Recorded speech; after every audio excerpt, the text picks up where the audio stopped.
श्री शिवाय नमस्तुभ्यम। हर हर महादेव। दोस्तों आज की इस वीडियो में आप सुनेंगे सावन मास महत्म के 17वें अध्याय की कथा। तो आइए भगवान भोलेनाथ और माता पार्वती का ध्यान करते हुए कथा को प्रारंभ करते हैं। महादेव जी कहते हैं कि हे देवी पार्वती, सुनो, सोमेश्वर से वायव्य कोण में 60 धनुष की दूरी पर चंद्रेश्वर लिंग है और वो दिव्य लिंग सब पातकों का नाश करने वाला है। चंद्रेश्वर का दर्शन करके मनुष्य 7 जन्मों के पापों से मुक्त हो जाता है। प्राचीन काल में ये पृथ्वी दैत्य के भार से पीड़ित होकर गौ का रूप धारण करके प्रभास क्षेत्र में आई। उसने भक्ति भाव से उत्तम शिवलिंग की स्थापना की। इससे मुझे बहुत प्रसन्नता हुई और मैंने कहा, हे भूदेवी, भगवान विष्णु के हाथ से मारे जाने पर सभी दैत्य नष्ट हो जाएंगे और तुम्हारा भार भी उतर जाएगा। तुमने ये जो परम सुंदर शिवलिंग स्थापित किया है, ये संसार में धातेश्वर के नाम से विख्यात होगा और मैं इस लिंग में सदा ही निवास करूँगा। भादो माह के कृष्ण पक्ष की तृतीया को जो भी मनुष्य इस शिवलिंग का पूजन करेगा वो निश्चय ही अश्वमेध यज्ञ का फल प्राप्त करेगा। केवल इस लिंग के पूजन से सब तीर्थों में स्नान का और सब प्रकार के दान का फल प्राप्त होगा और इसके चारों ओर 16 धनुष तक का क्षेत्र इसी का होगा और ये क्षेत्र समस्त प्राणियों को मोक्ष प्रदान करेगा और इस क्षेत्र में मरने वाले प्राणी उत्तम गति को प्राप्त होंगे। और ऐसा कहकर मैं वहाँ से अंतर्ध्यान हो गया। तदंतर वाराह काल में किसी समय दक्ष के श्राप से चंद्रमा राज यक्षमा से पीड़ित होकर क्षीण होने लगे। तब वो समुद्र के निकट प्रभास क्षेत्र में आए और इस पृथ्वेश्वर लिंग का दर्शन करके इसके प्रभाव को जानकर इसी की आराधना में तत्पर हो गए और इसके महात्म से चंद्रमा का पाप जनित रोग भी दूर हो गया और तब से इसका नाम चंद्रेश्वर हो गया। तदनंतर जहाँ चक्रधर विष्णु और दंडपाणि गणेश दोनों एक स्थान पर स्थित हैं, वहाँ की यात्रा करें और जो मानव भक्ति भाव से उन दोनों का पूजन करता है वो पाप से मुक्त होकर मेरे लोक में जाता है। जो माघ मास की चतुर्दशी और कृष्ण पक्ष की अष्टमी को गंध पुष्प धूप आदि उपचारों से दंडनायक की पूजा करता है उसे कभी विघ्न प्राप्त नहीं होता और जो एकादशी तिथि को निराहार रहकर भगवान चक्रपाणि का पूजन करता है वो सभी पातकों से मुक्त होकर भगवान विष्णु के लोक में जाता है। और इस प्रकार यहाँ पर संक्षेप में भगवान चक्रपाणि और दंडपाणि का ये महत्व भी बताया गया है। इन दोनों के उत्तर और बाल रूपधारी ब्रह्मा से वायव्य कोण में सांब के द्वारा स्थापित देवश्रेष्ठ सादित्य स्थान है। प्रभास क्षेत्र में जो सांब नामक पुर है वही सूर्य नारायण का द्वितीय स्थान है। वहाँ भगवान सूर्य 1200 रूपों में विभक्त होकर सदा ही सबके कल्याण के लिए निवास करते हैं और भक्तों के द्वारा की गई पूजा को ग्रहण करते हैं। जो मनुष्य वहाँ 12 नाम वाले सूर्यदेव की स्तुति करता है उसकी तो 7 जन्मों की दरिद्रता नष्ट हो जाती है। आदित्य, सविता, सूर्य, मिहिर, अर्क, प्रतापन, मार्तंडेय, भास्कर, भानु, चित्रभानु, दिवाकर और रवि ये सूर्यदेव के सामान्य नाम हैं। विष्णु धाता, भग, पूषा, मैंत्र, इंद्र, वरुण, अरिमा, विश्वान, आयुष्मान, त्वष्टा और प्रजन्य ये 12 स्वरूपों के विशेष नाम हैं। ये सभी 12 महीनों में सूर्यमंडल में तपते हैं। चैत्र मास में विष्णु, वैशाख मास में अरिमा, ज्येष्ठ मास में विश्वान और आषाढ़ में अंशुमान, श्रावण के महीने में पर्जन्य और भादो के महीने में वरुण, अश्विन में इंद्र और कार्तिक में धाता, अगहन में मित्र और पौष में पूषा, माघ में भग और फागुन में त्वष्टा तपते हैं। इस प्रकार प्रभास क्षेत्र में 12 मूर्ति वाले सूर्यदेव विराजमान हैं। माघ शुक्ल पंचमी को एक भक्त व्रत, षष्ठी को नक्त व्रत और सप्तमी को सांप आदित्य के समीप उपवास व्रत करके मनुष्य लाल चंदन मिश्रित कनेर के फूलों से सूर्य नारायण के लिए अर्घ्य दे और धूप देकर पूजा करे। शक्ति के अनुसार ब्राह्मण को भोजन कराए। इस प्रकार जो सांबादित्य का पूजन करता है वो इस लोक में मनोवांछित फलों को प्राप्त करता है। महादेव जी कहते हैं कि हे पार्वती, सांबादित्य से उत्तर दिशा में कपालेश्वर विराजमान हैं। उनका दर्शन करने से मनुष्य अश्वमेध यज्ञ के फल को पाता है और पूर्व जन्म के पातकों से मुक्त हो जाता है। उससे उत्तर कोटेश्वर लिंग हैं जो सबके पापों का नाश करने वाले हैं। वहाँ पर कोटि ऋषियों ने सिद्धि प्राप्त की थी, इसीलिए उनका नाम कोटेश्वर है। जो मानव भक्ति भाव से कोटेश्वर लिंग का पूजन करता है उसे 1 करोड़ मंत्र जप का फल प्राप्त होता है। कोटेश्वर देव के निकट वेद वेदा ब्राह्मण को स्वर्ण देना चाहिए। सोमेश्वर, दैत्य, सूदन, बाल रूपी धारी ब्रह्मा, अरक, स्थल, सूर्य और शशिभूषण ये 6 प्रभास क्षेत्र के देवता हैं। इनके दर्शन से मनुष्य कृतार्थ हो जाता है और जन्म से लेकर मृत्यु तक के सभी भयंकर पापों से छूट जाता है।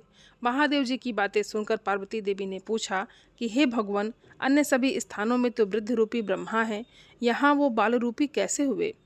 पार्वती जी के उत्तर में महादेव जी ने क्या कहा, ये हम अगले अध्याय में सुनेंगे। आज के अध्याय की कथा यहीं पर समाप्त होती है। तो आइए अब हम सुनते हैं घुश्मेश्वर ज्योतिर्लिंग की कथा। सूत जी कहते हैं कि हे ऋषियों, अब मैं घुश्मेश्वर शिव के प्रादुर्भाव और उनकी महिमा का वर्णन करूंगा। सभी ध्यान लगाकर सुनो। दक्षिण दिशा में एक श्रेष्ठ पर्वत है जिसका नाम है देवगिरी। वो देखने में अद्भुत और नित्य परम शोभा से संपन्न है। उसी के निकट कोई भारद्वाज कुल में उत्पन्न सुधर्मा नाम के ब्राह्मण रहते थे। उनकी प्रिय पत्नी का नाम था सुदेहा और वो सदाशिव धर्म के पालन में तत्पर रहती थी। घर के कामकाज में कुशल थी और सदा पति की सेवा में लगी रहती। ब्राह्मण सुधर्मा भी देवताओं और अतिथियों के पूजक थे और वेद वर्णित मार्ग पर चलते थे और नित्य ही अग्निहोत्र करते थे। तीनों काल की संध्या करने से उनकी कांत सूर्य के समान उद्दीप्त थी। वेद शास्त्र के मर्मज्ञ थे और शिष्यों को पढ़ाया करते थे। धनवान होने के साथ ही बड़े दाता भी थे। सौजन्य आदि सद्गुणों के भाजन थे। शिव संबंधी पूजन आदि कार्यों में सदा लगे रहते थे। वो स्वयं तो शिव भक्त थे ही, शिव भक्तों से बड़ी प्रेम भी रखते थे।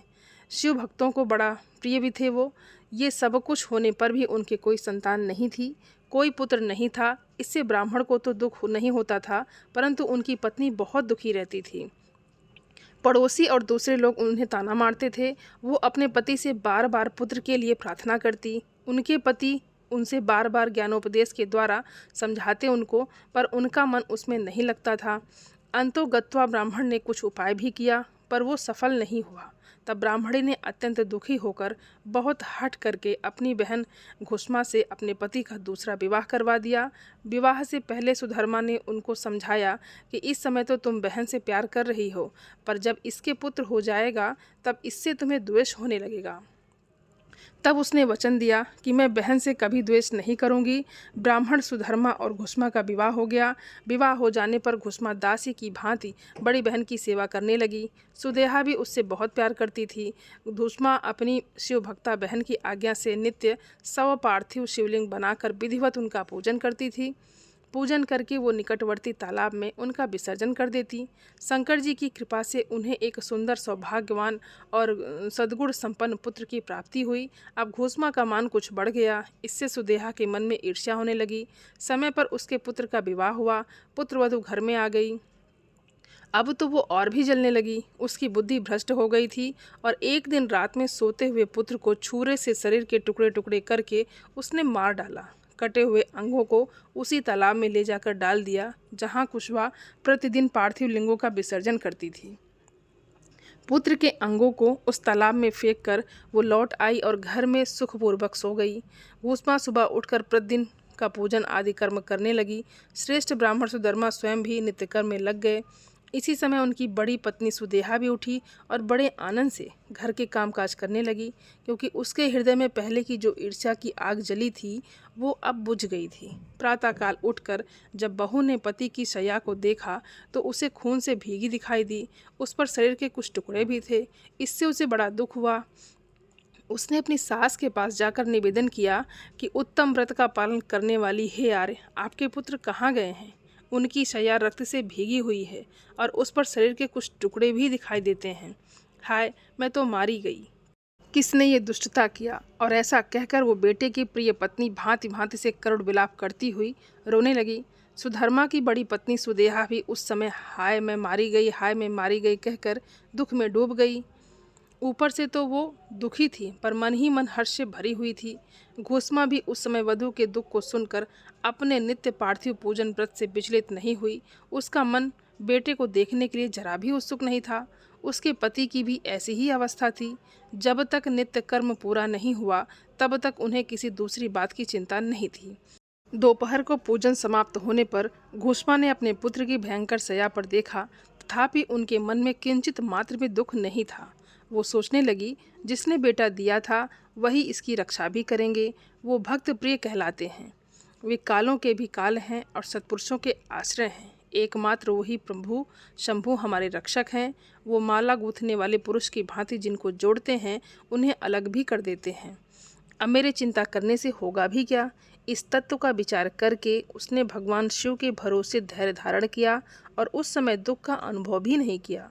वो पहले की भांति पार्थिव शिवलिंगों को लेकर भगवान शिव के नामों का उच्चारण करती हुई उस तालाब के पास गई। उन पार्थिव लिंगों को तालाब में डालकर जब लौटने लगी तब उसे अपना पुत्र उसी तालाब के किनारे खड़ा दिखाई दिया। सूत जी कहते हैं कि हे ब्राह्मणों, उस समय वहां अपने पुत्र को जीवित देखकर उसकी माता को न हर्ष हुआ और न विषाद। वो पूर्व की तरह बनी रही। इसी समय उस पर संतुष्ट हुए ज्योति स्वरूप महेश्वर भगवान शिव उसके सामने प्रकट हो गए और भगवान शिव ने कहा, हे सुमुखी, मैं तुम पर प्रसन्न हूँ, मुझसे वरदान मांगो। तेरी दुष्टा सौतन ने इस बच्चे को मारा था, अतः मैं उसे अपने त्रिशूल से मारूंगा। सूत जी कहते हैं कि तब कुसुमा ने भगवान शिव को प्रणाम करके उस समय ये वरदान मांगा कि हे नाथ, सुदेहा तो मेरी बड़ी बहन है, अतः आपको इसकी रक्षा करनी चाहिए। भगवान शिव ने कहा कि लेकिन उसने बड़ा भारी अपराध किया है, तुम उस पर उपकार क्यों करती हो? दुष्कर्म करने वाली सुदेहा को तो मार ही डालना चाहिए। कुसुमा कहने लगी, हे देव, आपके दर्शन मात्र से पातक नहीं ठहरता। इस समय आपका दर्शन करके उसका पाप भी भस्म हो जाएगा। और जो अपकार करने वालों पर भी उपकार करता है उसके दर्शन मात्र से तो पाप बहुत दूर भाग जाता है। हे प्रभु, ये अद्भुत भगवत वाक्य मैंने सुन रखा है, इसीलिए हे सदाशिव, जिसने ऐसा कुकर्म किया वही करे। मैं ऐसा क्यों करूं? मुझे तो बुरा करने वालों का भी भला ही करना है। सूत जी कहते हैं कि घूसमा के ऐसे कहने पर दया सिंधु भक्तवत्सल महेश्वर और भी प्रसन्न हुए और कहने लगे, घूष्म, तुम कोई और वरदान मांगो, मैं तुम्हारे लिए हितकर वर अवश्य दूंगा, क्योंकि तुम्हारी इस भक्ति ने और विकार शून्य स्वभाव ने मुझे बहुत प्रसन्न किया है। भगवान शिव की बातें सुनकर घूसमा कहने लगी कि हे प्रभु, यदि आप वरदान देना ही चाहते हैं तो लोगों की रक्षा के लिए सदा यहाँ निवास करें, मेरे नाम से आपकी ख्याति हो। भगवान शिव ने प्रसन्न होकर कहा कि मैं तुम्हारे ही नाम से घुसमेश्वर कहलाता हुआ सदा यही निवास करूंगा, सबके लिए सुखदायक होऊंगा। मेरा शुभ ज्योतिर्लिंग घुसमेश नाम से प्रसिद्ध होगा। ये सरोवर शिवलिंगों का आलय हो जाए और इसीलिए तीनों लोकों में शिवालय नाम से इसकी प्रसिद्धि हो गई। ये सरोवर सदा दर्शन मात्र से संपूर्ण अभीष्टों को देने वाला हो। हे सुब्रते, तुम्हारे वंश में होने वाली 100 पीढ़ियां ऐसे ही श्रेष्ठ पुत्र उत्पन्न करे, इसमें कोई संशय नहीं है। वो सब के सब सुंदर स्त्री, उत्तम धन और पूर्ण आयु से संपन्न होंगे, चतुर और विद्वान होंगे, उदार और भोग मोक्ष रूपी फल पाने के अधिकारी होंगे। ऐसा कहकर भगवान शिव वहाँ ज्योतिर्लिंग रूप में स्थित हो गए। उनकी घुसमेश नाम से प्रसिद्धि हुई और उस सरोवर का नाम शिवालय हो गया। सुधर्मा, घूसमा और सुदेहा तीनों ने आकर वहाँ शिवलिंग की 101 दक्षिणाव्रत परिक्रमा की। पूजा करके परस्पर मिलकर मल का मैल दूर करके वो सभी वहाँ पर बड़े सुख से अनुभव करने लगे। पुत्र को जीवित देखकर सुदेहा बहुत लज्जित हुई और पति और घूसमा से क्षमा प्रार्थना करके पाप के निवारण के लिए प्रायश्चित करने लगी।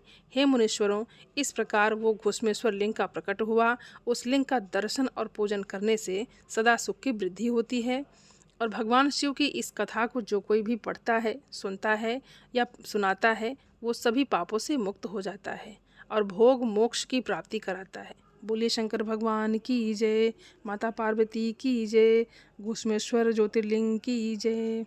दोस्तों, उम्मीद करती हूँ ये वीडियो आप सभी लोगों को बहुत अच्छी लगी होगी और आप सभी सनातनी भाई बहनों से मेरा विनम्र निवेदन है, मेरे चैनल को सब्सक्राइब ज़रूर कर लें और वीडियो को लाइक और अपने फैमिली फ्रेंड के साथ शेयर ज़रूर करें। आप सभी को हर हर महादेव। धन्यवाद दोस्तों।